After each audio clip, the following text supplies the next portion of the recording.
तो दोस्तों सबसे पहले हम लोग यहाँ पर एक एंट्री कर ले रहे हैं। जैसे कि हम लोग यहाँ पर एम्प्लॉय आईडी और यहाँ पर एम्प्लॉई नेम और फादर्स नेम यहाँ लिख दे रहे हैं, टाइप कर दे रहे हैं। इसके नीचे आ जाएगा एज आ जाएगा, उसके बाद आ जाएगा क्वालिफ़िकेशंस।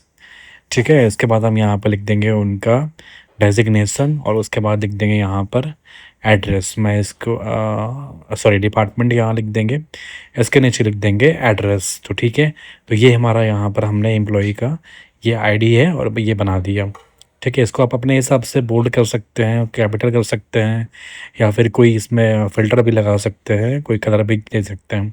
मैं अभी इसको यहाँ छोड़ रहा हूँ। अब फिर यहाँ पर हम लोग इसमें किसी भी एम्प्लॉई आईडी एक दे देंगे, फिर इसके बाद यहाँ पर नाम दे देंगे, इसके बाद यहाँ फादर्स नेम दे देंगे, इसके बाद फिर यहाँ पर हम लोग उसका एज लिख देंगे और इसी तरह क्वालिफ़िकेशन भी लिखेंगे, डेजिग्नेशन भी, डिपार्टमेंट भी और एड्रेस। तो मैं यहाँ पर इसको लिख लेता हूँ पहले।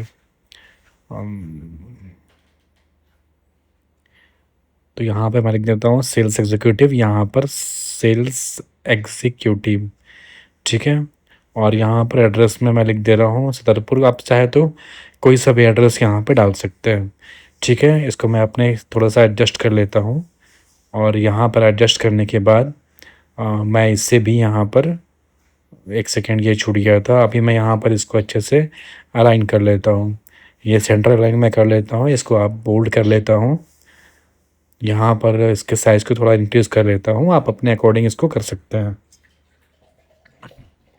इसके बाद हम लोग दोस्तों यहाँ पर हमारे एम्प्लॉय आईडी का एम्प्लॉय का डेटा बन चुका है यहाँ पर। अब इसको हम लोग यहाँ पर बॉर्डर दे लगा दिए हैं। आप देखेंगे कि यहाँ पर आप इसको एक फ़िल्टर दे देते हैं जिससे कि ये देखने में काफ़ी अच्छा लगेगा, और मैं टेक्स्ट को यहाँ पर वाइट कर देता हूँ। ठीक है, और आप चाहें तो इसे भी कर लेते हो। मैं फ़िलहाल के लिए अभी इसको वाइट ही रख रहा हूँ और इसको दोनों को अभी सेलेक्ट करके यहाँ पर मर्ज कर देंगे इसको। ठीक है, और यहाँ पर आप लिख देंगे एम्प्लॉय डेटा। मैं भी यहाँ पर लिख देता हूँ एम्प्लॉय डेटा। ठीक ठीक है, इसके बाद फिर हम लोग यहाँ पर इसको अपने अकॉर्डिंग इंक्रीज़ कर लेंगे और कोई कलर भी हो यहाँ पर तो उसको फ़िल्टर कर देंगे। इसको आप बोल्ड कर लेंगे। बोल्ड करने के बाद और फिर यहाँ पर एक और सीट ले लेंगे दोस्तों, और इसके बाद फिर हम यहाँ पर जो एम्प्लॉई का ये एम्प्लॉई नेम एम्प्लॉय आईडी है, तो मैं उसे यहाँ पर एक एक करके टाइप नहीं करूँगा, मैं एक ही बार करूँगा। यहाँ पर इस सबको कॉपी कर लूँगा और इसके बाद फिर यहाँ पर दूसरे सीट पे जाएंगे। मैं अभी यहाँ पर कॉपी कर लेता हूँ और दूसरे सीट पे जाएंगे यहाँ पर, और यहाँ पे जाएंगे पेस्ट स्पेशल पे। ठीक है, सीट पे दूसरे पे चले गए और यहाँ पे पेस्ट स्पेशल पे क्लिक करेंगे। पेस्ट स्पेशल पे क्लिक करने के बाद थोड़ा सा टाइम लग रहा है। इसके बाद फिर यहाँ पर ये ट्रांसपोज का ऑप्शन है, यहाँ पर ओके करेंगे। ठीक है, इसके बाद यहाँ पर थोड़ा सा एडजस्ट कर लेंगे अपने अकॉर्डिंग। तो मैं थोड़ा सा इसको एडजस्ट कर ले रहा हूँ, आप अपने अकॉर्डिंग इसको एडजस्ट कर सकते हैं। मैं थोड़ा सा इसको कुछ इस तरीके से एडजस्ट कर ले रहा हूँ। ठीक है, आप अपने अकॉर्डिंग इसे कर लेते हैं। तो इसको फिर मैं यहाँ पर बॉर्डर लगा देता हूँ, ऑल्ट HBA इसको कर लेता हूँ और फिर यहाँ से मैं जाऊँगा रिकॉर्ड मैक्रोस पे। ठीक है, रिकॉर्ड मैक्रोस पे यहाँ पे क्लिक कर देंगे, ये डेवलपर टैब में आपको मिल जाएगा। आप यहाँ पे मैं चाहे यहाँ तो पे कोई भी ये मैक्रोस नाम का दे के नाम दे दे देता सकते। हूँ मैक्रोस का डेटा एंट्री, और फिर यहाँ पर एक शॉर्टकट मैं बनाऊँगा। और ऐसा शॉर्टकट आपको बनाना है जिससे कि आपका कंट्रोल-C या कंट्रोल-P ऐसे नहीं। तो मैं यहाँ पर कंट्रोल-Shift-P कर देता हूँ क्योंकि इससे शॉर्टकट नहीं होगा, और यहाँ से ओके कर दूँगा। मैं यहाँ पर ओके कर देता हूँ। ये नाम जो है वो नहीं ले रहा है, तो मैं यहाँ पर इसको ये करके ट्राई कर रहा हूँ। अच्छा देखिए, ये फिर भी नहीं ले रहा है। तो मैं एक काम करूँगा, इस वाले को जो है मैं इसको हटा के और मैक्रोज़ 1 ही नाम करके सेव करके ओके कर दूँगा।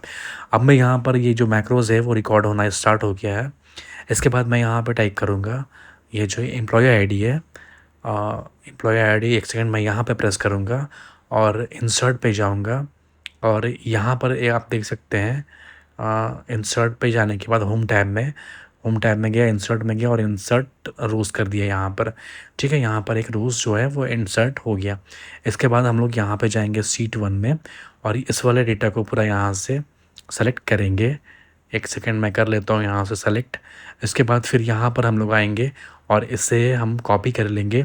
कॉपी करने के बाद यहाँ पर जाएंगे और यहाँ पर फिर से वही पेस्ट स्पेशल करेंगे और इसके लिए आप यहाँ पर राइट क्लिक कर सकते हैं और यहाँ पर आप ट्रांसपोज में जाएंगे और यहाँ से ओके करेंगे तो आप देखेंगे कि यहाँ पर जो डेटा है वो सेकंड शीट में आ चुका है। ठीक है, सेकंड शीट में अभी हम लोगों ने डेटा को बस एंटर किया। ध्यान रहे यहाँ पर मैक्रोस को भी रिकॉर्ड स्टार्टिंग हो गई है। ठीक है, इसके बाद फिर हम लोग यहाँ से आएंगे। एक सेकेंड, मैं अभी यहाँ पर फर्स्ट वाले शीट पे आएंगे और इस वाले डेटा को हटा देंगे यहाँ से। ठीक है, अब हम यहाँ पर आएंगे और इंसर्ट टैब डेवलपर टैब में जाएंगे और इस मैक्रोस को रिकॉर्डिंग ऑफ कर देंगे। ठीक है, अब हम यहाँ पर एक दूसरा कोई एंट्री कर ले रहे हैं यहाँ पर।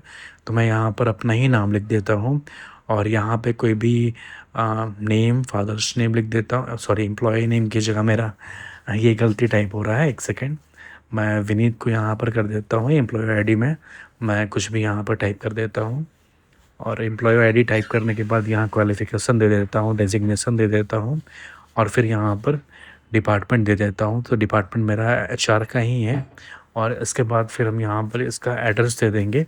एड्रेस देने के बाद यहाँ से हम इसे कोई सा भी दे देंगे एक एड्रेस।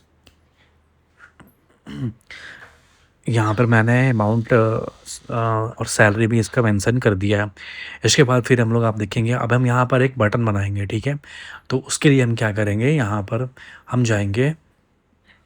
एक सेकेंड में यहाँ पर हाँ, आप देखेंगे कि जो मैंने अभी एंट्री किया हुआ था वो यहाँ पर डायरेक्टली एंट्री हो गया है। ठीक है, ये हुआ है इसलिए क्योंकि मैंने मैक्रोस को रिकॉर्ड कर दिया था और फिर जैसे ही दूसरा एंट्री करूँगा तो वहाँ पर आप देखेंगे कि एंट्री आ चुका है।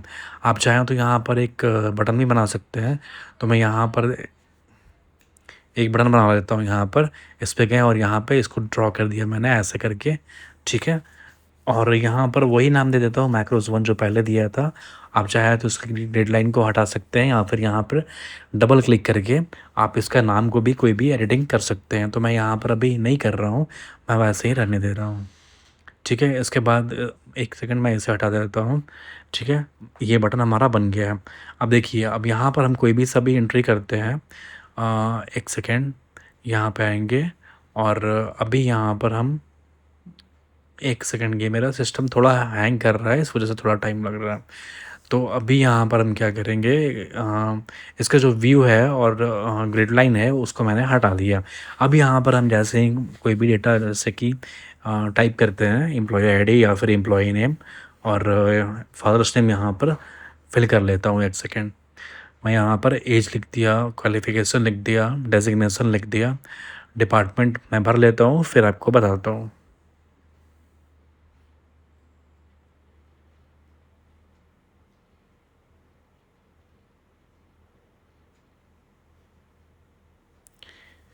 और इसका सैलरी मैं यहाँ पे कुछ भी डाल देता हूँ। तो इतना अमाउंट मैंने डाल दिया है। अब देखिए, अब जैसे ही यहाँ पर हम ये बटन पे प्रेस करेंगे तो देखेंगे कि आप सेकंड शीट में जाएंगे तो ये देखिए, ये जो फर्स्ट वाली जो एंट्री है वो यहाँ पर ऑटोमेटिकली एंटर हो चुकी है। तो ऐसे ही वहाँ पर हम जो भी एंट्री लिखेंगे तो वो ऑटोमेटिकली हमारे सेकंड शीट पे आ जाएगी। तो मैक्रोस का इस्तेमाल हम लोग कुछ इस तरीके से कर सकते हैं। वीडियो अच्छी लगी हो तो लाइक कर दें और हमारे चैनल को सब्सक्राइब कर दें।